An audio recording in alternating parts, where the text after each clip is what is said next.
अहमदनगर दक्षिण लोकसभा निवडणुकीच्या प्रचारासाठी भाजपा उमेदवार सुजय विखे आणि मविया उमेदवार निलेश लंके यांच्याकडून जोरदार प्रचार सुरू आहे। प्रचारात आतापर्यंत सुजय विखेंनी आघाडी घेतल्याचं पाहायला मिळतंय। प्रचारादरम्यान सुजय विखे नेमकं काय म्हणाले ते पाहूया।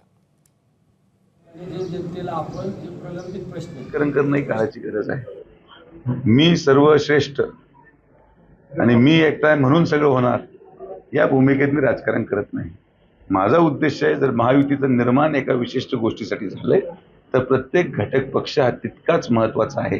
प्रत्येकाला त्याचा मान सन्मान हा दिला गेला पाहिजे। तो मान सन्मान आम्ही देऊन झाल्यानंतर मगच ऑफिस उघडलं आणि मग आता फील्डवर जाऊन मी प्रचार सुरू केला। जनसंवाद यात्रा आई मोठा देवीचं दर्शन घेऊन या यात्रेला सुरुवात झालेली आहे। या यात्रेचा तिसरा दिवस इतका लोकांचा सहभाग पाहायला मिळतो। 2-2, 3-3 तास ही यात्रा प्रत्येक गावात जाण्यात उशीर होतो, तरी लोक जास्त संख्येने उपस्थित असतात। एबीपी माझा, उघडा डोळे बघा नीट।